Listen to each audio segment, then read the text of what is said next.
أعطي الكلمة الآن إلى الممثل الموقر للجزائر. تفضل سيدي. السيدة الرئيسة،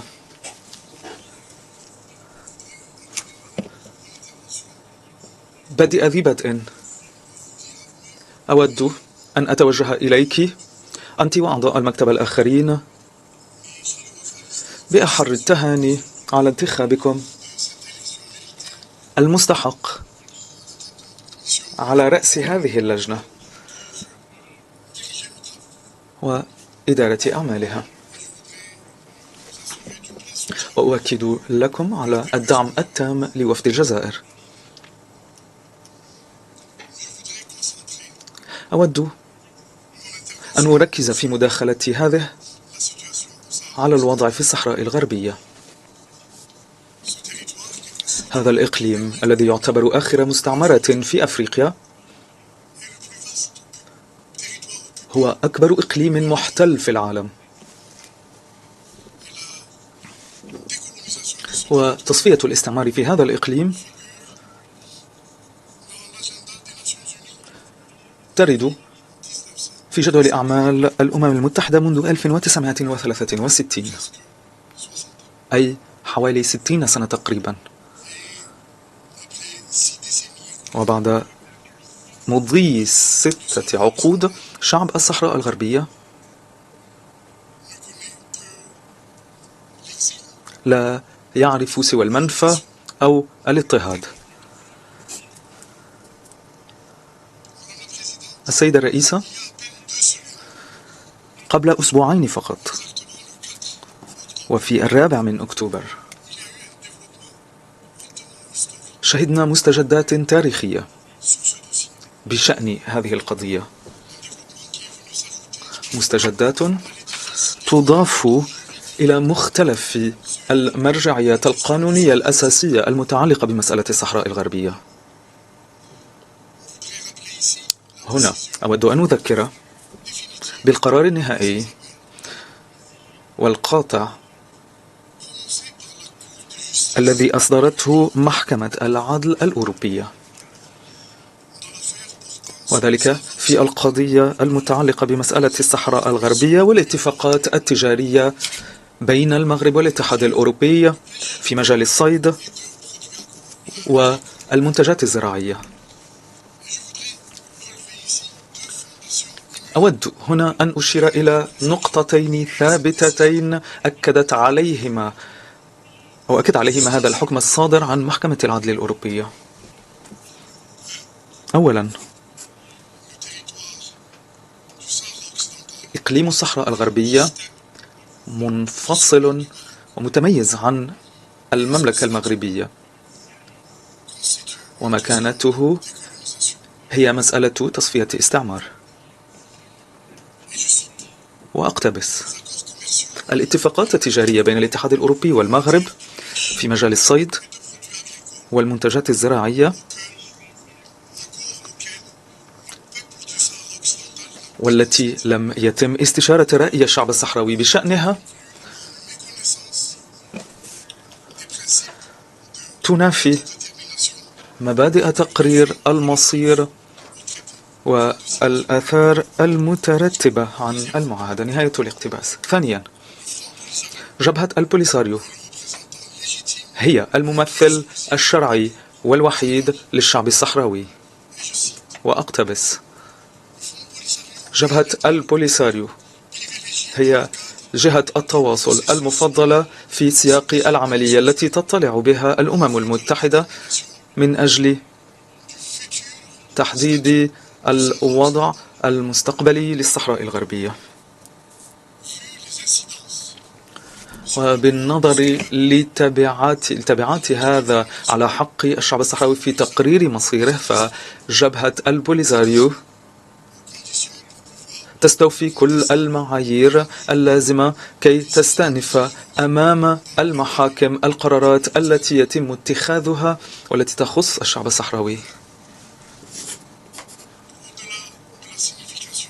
وبغض النظر عن المفهوم القانوني والقضائي والسياسي لهذا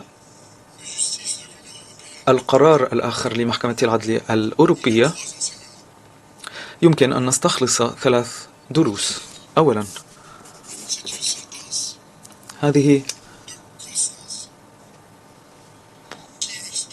عقوبة ثابتة تؤكد على الشرعية الدولية التي لطالما كانت ثابتة وقوية وواضحة. وهنا أذكر بالرأي الاستشاري لمحكمة العدل الدولية ل 1975 والذي أشار إلى أن المحكمة لم تجد أي روابط قانونية من شأنها أن تؤثر في تنفيذ القرار 1514 بشأن تصفية الاستعمار في الصحراء الغربية. أذكركم أنه خلال الفترة نفسها أبرم اتفاق سمي باتفاق مدريد بشأن تجزئة الصحراء الغربية.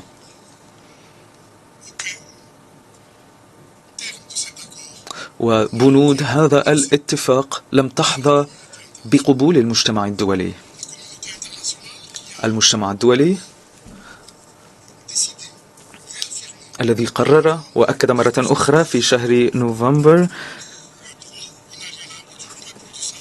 1979 على حق الشعب الصحراوي غير قابل للتصرف في تقرير المصير والاستقلال عملا بميثاق الأمم المتحدة والأهداف القرار 1514. تجدر كذلك الإشارة إلى أن الأمين العام للأمم المتحدة يؤكد في كل تقاريره السنوية بأن مجلس الأمن ينظر في قضية الصحراء الغربية على أنها مسألة أمن وسلم، ويطالب بإيجاد حل منصف مستدام وتقبله الأطراف، حل من شأنه أن يضمن حق الشعب الصحراوي في تقرير مصيره. اللجنة الرابعة واللجنة 24 تنظر في هذه المسألة على أنها مسألة إنهاء استعمار. ثانيا، وأؤكد على أهمية هذه النقطة، إن مصير شعب برمته لا يمكن لأي أحد أن يقرر إذن مصير شعب باستثناء ذلك الشعب. هذا ما أكدت عليه القرارات 1514 1541 و 2625. إن كل وثائق الأمم المتحدة المتعلقة بإنهاء الاستعمار بقيت ثابتة، وطرائق تنفيذ الحق في تقرير المصير يجب أن تحدد من قبل الشعب الصحراوي.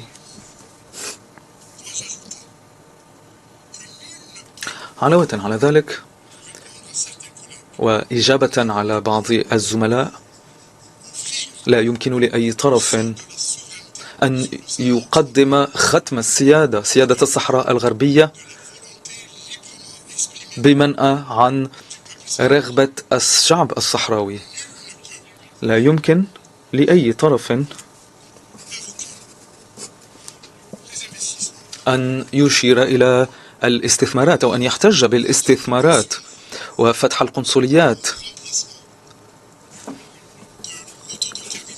عوض ضمان حق شعب رمته في تحقيق مصير هذا الشعب الذي لا يزال يرزخ تحت وطأة الاستعمار. السيدة الرئيسة، انقطع صوت المتحدث.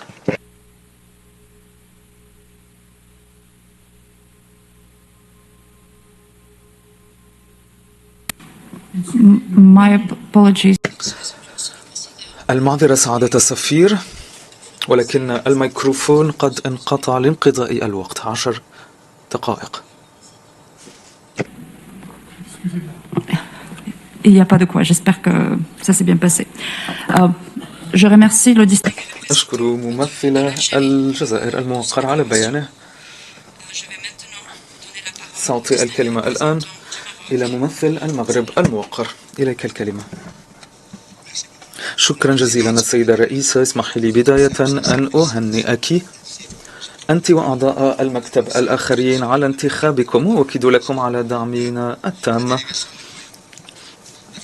السيدة الرئيسة، في 22 من سبتمبر أيلول الماضي وفي هذا المبنى نفسه رؤساء الدول والحكومات التزموا خلال قمة المستقبل بالعمل من أجل إرساء عالم أكثر سلما وإنصافا واستدامة، وقد اعتمدوا ميثاق المستقبل والذي أعربوا فيه عن عزمهم المشترك بحل النزاعات القائمة وببناء مجتمعات قادرة على الصمود بإمكانها أن تتعايش بسلام وأن تتجاوز التحديات.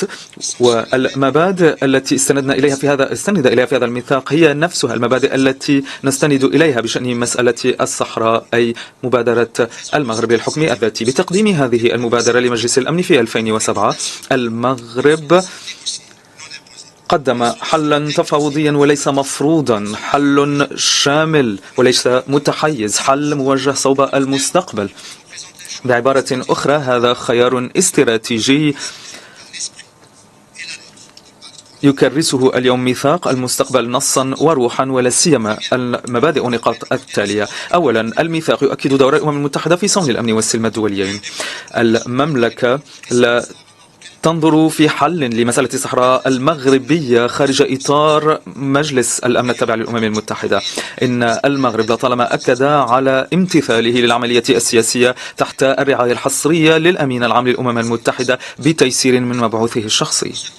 ولكن منذ 3 سنوات هذه العملية السياسية وللأسف تقوضها الجزائر التي ترفض المشاركة بصفتها طرفا رئيسيا، وذلك بالرغم من النداءات المتكررة للأمين العام وقرارات مجلس الأمن وجهود المبعوث الشخصي. ثانيا، الميثاق يكرس تطبيق تدابير من أجل ضمان الأمن والسلم الدوليين، وفي هذا الصدد المملكة المغربية لطالما أبدت عن نيتها ووجهت نداء لإجراء حوار مع الجزائر لمعالجة هذا النزاع الذي لفقته الجزائر منذ أكثر من 50 سنة. هذا ما أكد عليه صاحب الجلالة الملك محمد السادس، الذي أشار إلى أنه سيسعى دائما لإرساء بيئة للأمن والوئام في المنطقة. ولكن بقيت كل هذه النداءات حبرا على ورقة، فالجزائر تصر على عدائيتها للمغرب بمساندة جبهة البوليساريو. ثالثا، الميثاق يؤكد على أهمية حل النزاعات من خلال الدبلوماسية الوقائية. إن المغرب في هذا الصدد أكد في 2007 من خلال مبادرة الحكم الذاتي واستجابة لمجلس الأمن على هذا الالتزام. هذه المبادرة اعتبرها المجلس جدية وصادقة خلال قرته 20 الماضية، وللأسف الجزائر ترفض ومنذ 3 سنوات أن تعود للمائدة المستديرة، وهذا يقوض من مبدأ فض النزاعات بالطرق السلمية، ويقوض من العملية السياسية لجد حل لمسألة الصحراء المغربية، ويقوض كذلك من جهود الأمم المتحدة، ويدفع بالسكان المحتجزين في مخيمات تندوف إلى العيش في ظروف لا إنسانية ودون أي آفاق مستقبلية. رابعا، الميثاق يؤكد على الالتزام من أجل اعتماد مقاربة منسقة وتنفيذ سياسات تحفظ مصالح الأجيال الحالية والمقبلة. المبادرة المغربية للحكم الذاتي تقترح حوكمة ديمقراطية محلية وجوهرية، وذلك من خلال تعزيز السلطة وضمان مشاركة أكبر للسكان المحليين في اتخاذ القرارات السياسية. وهذا يتماشى مع مبادئ الميثاق الذي يسعى لتعزيز المجتمعات المحلية وضمان أن الحوكمة تمارسها تلك المجتمعات المحلية استجابة لتطلعاتها واحتياجاتها. ولكن هذا لا ينطبق للأسف على مخيمات تندوف، حيث أن السكان المحتجزين هم رهينة لمجموعات انفصالية مسلحة بتواطؤ من الجزائر. هذا يحرمهم من العودة إلى وطنهم الأم المغرب للمشاركة في الحياة السياسية والاقتصادية والاجتماعية للمقاطعات الصحراوية. خامسا، الميثاق ينادي بمشاركة النساء والشباب في الحياة الاقتصادية والاجتماعية. وفي الصحراء المغربية النساء والشباب يطلعون بدور محوري في المجتمع، يحظون بمشاركة سياسية كبيرة بما في ذلك في إدارة الشؤون المحلية من خلال هيئات تشريعية وتنفيذية وقضائية، ويشاركون كذلك هم شاركوا في وضع المبادرة المغربية ويشاركون أيضا في الموائد المستديرة للعملية السياسية. ولكن إخوانهم وأخواتهم في مخيمات تندوف للأسف حرموا من شبابهم من قبل الجزائر التي تجندهم في الميليشيات العسكرية لجبهة البوليزاريو في انتهاك صارخ للقانون الدولي ولمبادئ باريس. الجزائر استعاضت عن المدارس من أجل التعليم بهذه المخيمات الموجهة للتجنيد. سادسا، الميثاق يضمن تعزيز الجهود المبذولة لضمان العدالة للجميع. المبادرة المغربية تأخذ في الاعتبار كل آليات العدالة من أجل وضع إطار قضائي وقانوني مكيف، بما في ذلك من خلال إنشاء محاكم محلية تضمن الاستفادة من العدالة على قدم من المساواة. ولكن من جهتها الجزائر وفي انتهاك للقانون الدولي تحاول فرض سيادتها في مخيمات تندوف على غرار ما أشارت إليه أو ما أشارت إليه لجنة حقوق الإنسان. سابعا، الميثاق يؤكد على تنفيذ سياسات اقتصادية اجتماعية وبيئية.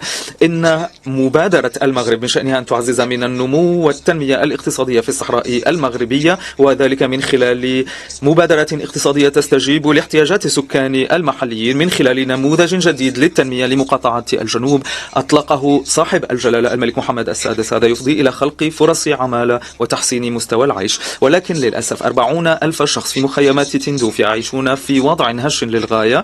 هذا الوضع فاقمته تبعية منذ 50 سنة للمساعدات الإنسانية الدولية التي يتم تحويل وجهتها من قبل المجموعة المسلحة الانفصالية البوليزاريو على غرار ما أكد عليه الاتحاد الأوروبي وبرنامج الأغذية العالمي. ثامنا، الميثاق يساند وضع مؤسسات للدفاع عن حقوق الإنسان والحريات الأساسية. المبادرة المغربية للحكم الذاتي تقدم كل الضمانات من أجل ضمان حماية حقوق الإنسان بما في ذلك التمثيل المحلي والإدراج في اتخاذ القرارات وضمان استقلالية النظام القضائي وتعزيز الحقوق الاجتماعية والاقتصادية والثقافية. ولكن مخيمات تندوف هي أماكن أو يحرم فيها السكان من حقوقهم وحتى آليات حقوق الإنسان لا يتم تطبيقها في تلك المخيمات. تاسعا، الميثاق يسعى لضمان الإدماج والتعاون الإقليمي، والمبادرة المغربية تهدف لإرساء السلم في المنطقة من خلال تحسين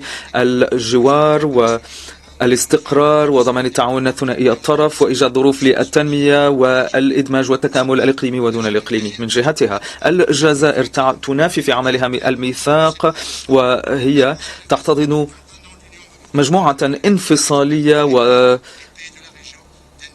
وتفرض تأشيرات مما يحول دون فرص تعاون حقيقية لمواجهة التحديات التي تواجهها شمال إفريقيا ولا سيما التحديات الأمنية. السيدة الرئيسة، إن الدعم الذي حظيت به مبادرة الحكم الذاتي تؤكد على نظرة المجتمع الدولي لمستقبل الصحراء الغربية. ولكن للأسف اليوم أكثر من 100 دولة عضو من كل المناطق، بما في ذلك دولتان من عضوان دائمتان في مجلس الأمن، إضافة إلى 19 دولة من الاتحاد الأوروبي وغيرها من الدول، جميعها ساندت المبادرة المغربية على أنها المبادرة الموثوقة الوحيدة وهي الحل السياسي. وإلى غاية اليوم أمام هذه اللجنة كل الممثلين أكدوا على ذلك. علاوة على ذلك، فتح قنصليات عامة لأكثر من 30 بلدا في العيون وفي الداخل هي كذلك دليل للاعتراف الدولي بسيادة المغرب على الصحراء الغربية. إن مبادرة المغرب هي القاعدة الوحيدة من أجل فض هذا النزاع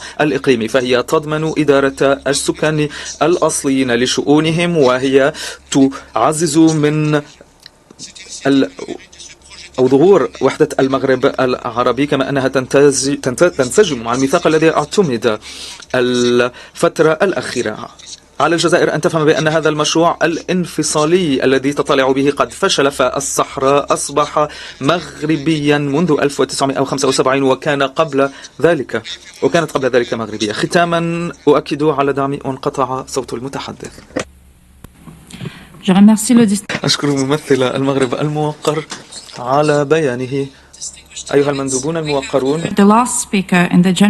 نكون بذلك قد استمعنا إلى المتحدث الأخير في قائمة المتحدثين بشأن بنود إنهاء الاستعمار وما يتصل بذلك من بنود، ولكن طلب حق الرد. وأذكركم أنه وفقا للقرار الذي اتخذناه في اجتماعنا التنظيمي يوم الثلاثاء، تقتصر المداخلات لحق الرد على 5 دقائق في المداخلة الأولى و3 دقائق في المداخلة الثانية. وأود الآن أن أعطي الكلمة لمندوب الجزائر الموقر لممارسة حق الرد. سيدتي الرئيسة، مندوب المغرب الموقر عرج على نقطة في العديد من المناسبات، وهي الإشارة تحديدا إلى ميثاق المستقبل، ولكنه أغفل أن يقول في مداخلته إن هناك إشارة أساسية هنا في هذه الوثيقة التي اعتمدناها الآن جميعا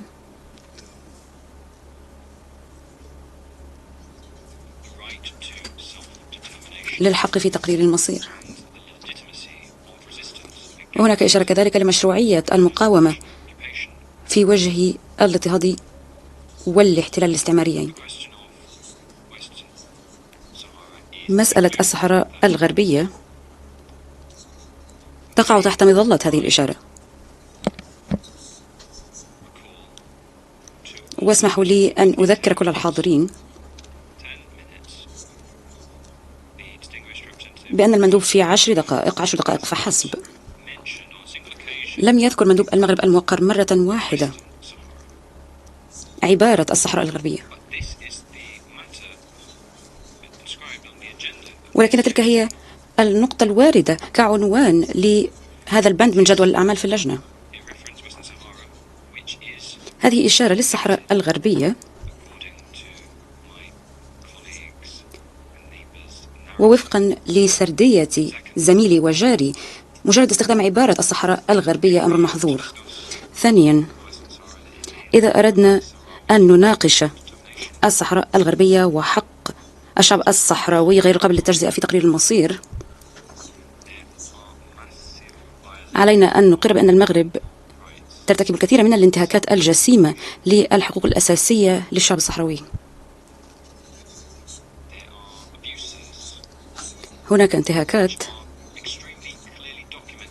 وثقت بشكل واضح للغاية من جانب العديد من منظمات حقوق الإنسان العربية والإفريقية، وهذه الانتهاكات أشار إليها مؤخرا أمين عام الأمم المتحدة في التقرير الذي ترونه أمامكم بشأن الصحراء الغربية.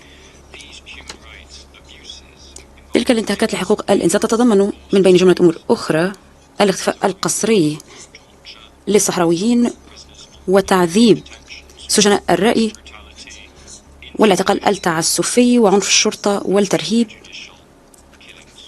والقتل أو الإعدام خارج الإطار القضائي. بالإضافة إلى هذا، طبيعة الصحراء الغربية تضمنت عزلا عسكريا عنيفا لدرجة أنه لمدة 9 سنوات حتى الخبراء من مفوضية الأمم السامية لحقوق الإنسان، حتى الخبراء المدافعون عن حقوق الإنسان لم يتمكنوا من دخول الصحراء الغربية. دخلوا المغرب ولكن لم يسمح لهم بالوصول إلى الصحراء الغربية. سيدتي الرئيسة، إننا التقينا هنا حتى نحقق العدالة من أجل شعب الصحراء الغربية. كل ما يطلبونه هو الحق في اختيار مستقبلهم، والسبيل الوحيد لاختيار مستقبل المرء يكون عن طريق تمتعه بالحق في تقرير المصير. فلنضمن أن يعطى هذا الحق كذلك لشعب الصحراء الغربية. شكرا.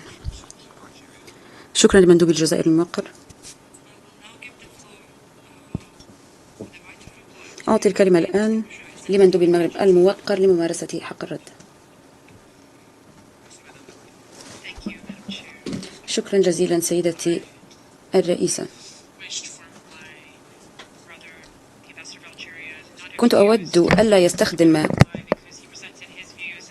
زميلي من المغرب حق الرد لأنه عرض وجهة نظره وعرضت أنا وجهة نظري بدوري، ولكنه يبدو أنه يود أن يحدث جلبة ولم يفهم صميم كلمتي. كانت كلمة انبنت على التركيز على المستقبل، وكانت كلمة تتحدث عن السلام وتسوية المنازعات وسعي التنمية والرخاء والتكامل الإقليمي. أما هو فهو عالق في منطق النزاع.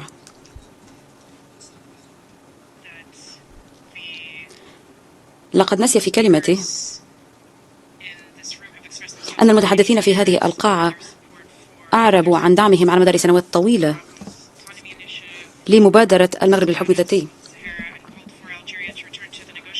والمتحدثون كذلك دعوا الجزائر للعودة مرة أخرى لطاولة المفاوضات.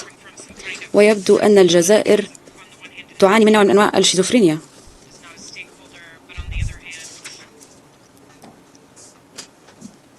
هذا أمر منطقي من جانب، ولكن من ناحية أخرى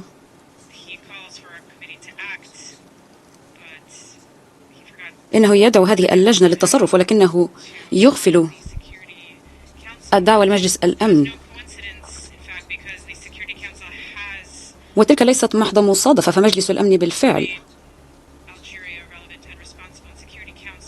ألزم الجزائر بالتصرف، ومجلس الأمن هو الهيئة التي تقرر من الذي عليه أن يطلع بتدابير.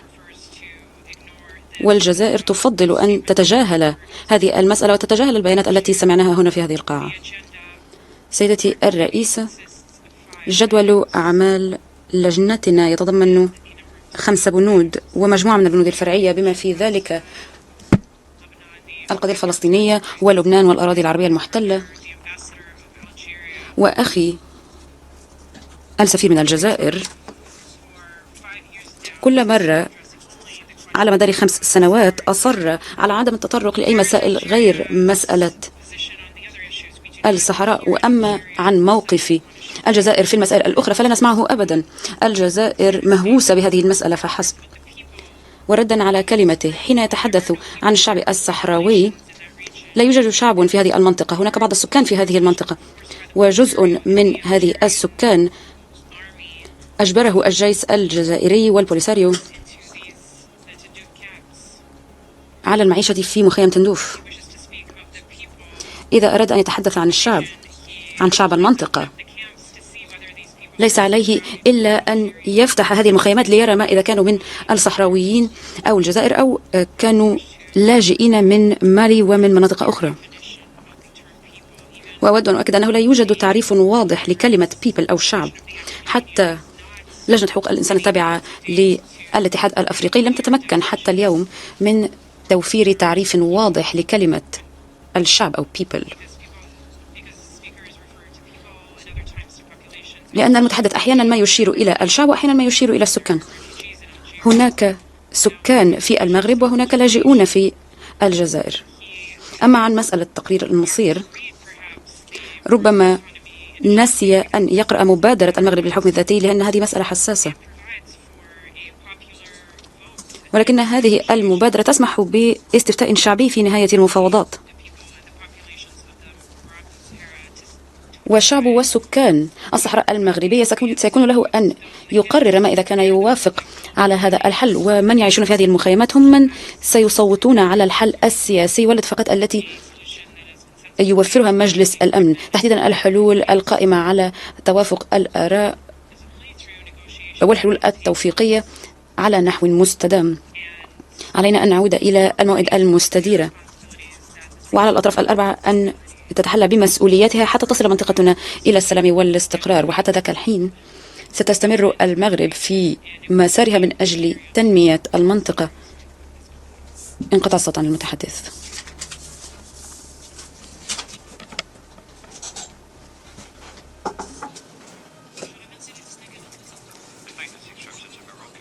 أشكر مندوب المغرب الموقر، وأعطي الكلمة الآن لمندوب الجزائر الموقر ليتحدث للمرة الثانية مستخدما حق الرد. سيدي لك الكلمة، معك 3 دقائق. سأوجز. لقد رأيتم أنني كنت محقا. مندوب المغرب الموقر لا يمكنه أن يكلف نفسه عناء استخدام عبارة الصحراء الغربية، ولا يمكنه حتى أن يقول الشعب الصحراوي. ولكن الجمعية العامة والأمم المتحدة أنشأوا بعثة الأمم المتحدة للاستفتاء في الصحراء الغربية، وهذا من أجل توفير لجنة لمن سيصوتون على استقلال الصحراء الغربية من عدمه أو الاندماج في مملكة المغرب من عدمه. من الذي يمنع عمل هذه البعثة الآن؟ أذكركم بأن تلك بعثة الأمم المتحدة للاستفتاء في الصحراء الغربية. إن بلادي تستمر في توفير الدعم لجهود أمين عام الأمم المتحدة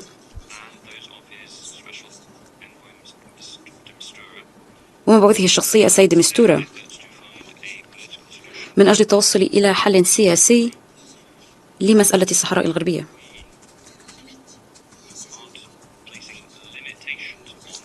نحن لا نضع قيودا على جهودهم بخلاف احترام تقرير المصير. أما الزميل من المغرب فليس عليه إلا أن يقرأ وثائق بلده والتي تقول إن بلاده لا يمكنها أن تقبل أي حل إلا في سياق نتيجة نهائية تعطي المغرب السيادة، وهذا مناقض لكل ما نقوم به هنا في الأمم المتحدة. سيدتي الرئيسة، إن بلادي بلاد السلام. وردا على الزميل من المغرب، إذا كان علي أن أقوم بهذا، اسمحوا لي أن أقول إن الدبلوماسية الجزائرية ليست مهووسة بالصحراء الغربية فحسب. الدبلوماسية الجزائرية تدافع كذلك عن فلسطين. وقد أتيت للتو من اجتماع في مجلس الأمن، وسأعود إلى هذا الاجتماع مرة أخرى حتى أدافع عن حق الفلسطينيين في العيش في سلام على أرضهم، فهم كذلك سكان مقموعون في أراضٍ محتلة. شكرا جزيلا لمندوب الجزائر الموقر، وأعطي الكلمة الآن لمندوب المغرب الموقر الذي سيتحدث للمرة الثانية. شكرا جزيلا سيدتي رئيسة. أعتذر على طلب الكلمة، ولكن وجب علي الرد على أخي سفير الجزائر. أبدأ بآخر عنصر تطرق إليه بالنسبة للقضية الفلسطينية. نعم، كان هناك دفاعا، ولكن باسم المجموعة العربية، لأنه ممثل المجموعة العربية في مجلس الأمن.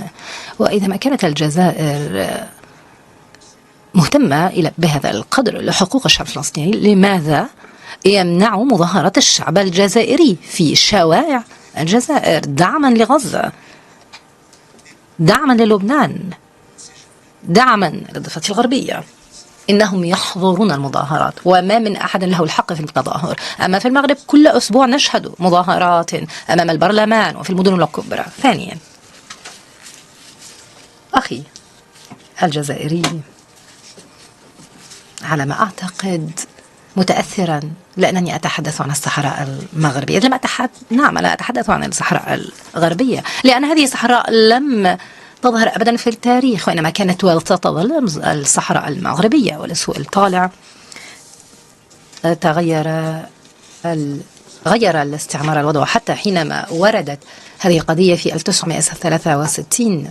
للأسف أخي الجزائري لم يذكر أبدا أن المغرب هي التي سجلت هذه القضية ورفعتها في الأمم المتحدة. والقرار الأول الصادر عن الجمعية العامة طالب من أسبانيا التفاوض مع المغرب حول الصحراء وتحديد المنطقة، وبعد ذلك تطور الاسم من الصحراء الأسبانية ثم الصحراء الغربية، وهذا في التاريخ. أما حديثي عن السلطة القائمة بالإدارة، حق تقرير المصير، إن هذا المبدأ حق عالمي. لماذا يرغب في تطبيقه فحسب على هذه المنطقة الصحراء المغربية؟ لماذا يرفض بلاده، أو عفوا ترفض بلاده الشعب الكبير الذي كان متواجدا كمملكة قبل إنشاء الجمهورية الجزائرية في 1962؟ يجب على الجزائر أن تتحلى بالشجاعة تامة للدفاع عن المبدأ، وألا أنت تطبقه حصرا على جانب دون الآخر. يجب أن ترقى بهذا المبدأ العالمي، ولكن المغرب سيواصل دائما الدفاع عن صحرائه. وكما ذكرت آنفا في مداخلتي، يحدون الأمل أن تدرك الجزائر أن هذا المشروع الانفصالي باء بالفشل بالفعل، وأن هذه الحملة ضد تنمية الصحراء ستفشل على الرغم من لن أذكر المصطلح.